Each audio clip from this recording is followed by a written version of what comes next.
run at it. I am here at one of the truly beautiful spots along the Cabot Trail on Cape Breton Island, Le Portage golf course.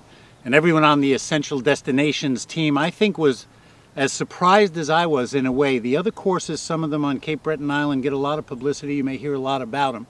But Le Portage is a fantastic place to play golf.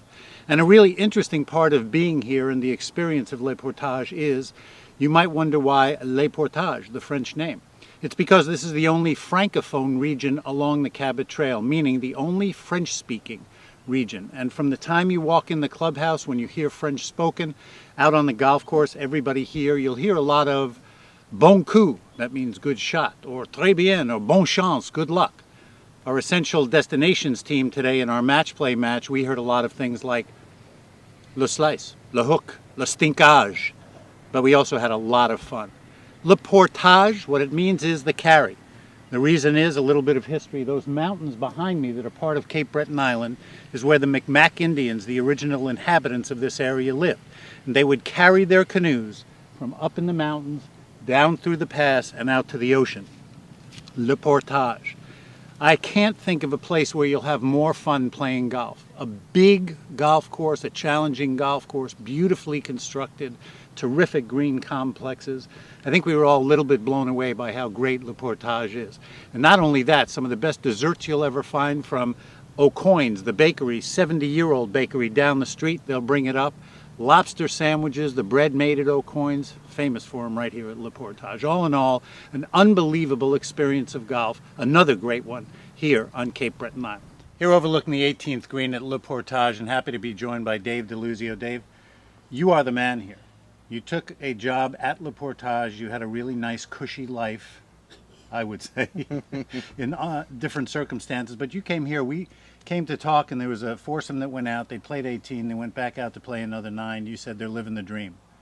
Tell me what you mean by that and why that's the truth. Well, Le Portage and Cape Breton, it offers a lifestyle. It's a very relaxed lifestyle. I've always said that it's an island. And just like the islands down south, it runs through its own pace. It's a relaxed atmosphere.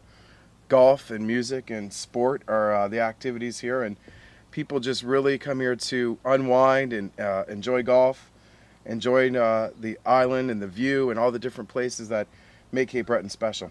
Okay, you from Windsor in Canada, in Ontario, right across. You said to me that you're pretty Americanized. You were right across the way from Detroit. You kind of grew up with that feel, but you chose to come here and take this kind of life, which is really a different life than the private club gig you had before. And tell me what the difference is relative to the community and the community involvement here. Well, it is a community. It's a small community of 3,000 people, and everyone knows each other, and you have great friends. The private club lifestyle, though it was enjoyable, it was, you're right, a different pace and whatnot. Maybe you didn't develop the relationships and the friendships that you might in a smaller community as such, like I do here. So the people here are very great people. They're very hospitable. Friendship and good conversation and a good bite to eat is what fuels the people here. That's their happiness. And unlike Windsor, where I'm a big sports fan, and you might not necessarily have that fast pace, it does have its own pace, but it's a pace that's very conducive to a relaxed lifestyle. So Okay. it's a good spot. Let me go a little bit deeper, though. What I really meant by that was the community is directly responsible for the golf course being here. It's true. The community built the golf course 25 years ago. I always joke that it's quite a special thing that such a small place in Cape Breton has a great golf course like they do. And it was driven by the people. It was their idea. It was their vision and their hard work that put it together. And then over time, it's developed into one of the better courses on the island. And they're very proud of it. And it's part of their tradition and heritage here. And it's the community is proud of their golf course, and they're very happy after 25 years where they've come as a community and as a golf club. Well, as a community co-op, the intensity and the passion that they have for it is evident from the time you walk in. I was really kind of taken aback by the golf course. I don't know if it's because I hadn't heard as much about it. I'd obviously researched it a little bit. But tell us a little bit about the construction of it and the connection to Stanley Thompson that we were talking about before, because I think it's really interesting, and it gives this golf course, like this finishing hole is one of the great finishing holes I've ever played. Well, thank True. you. Thank you. It does.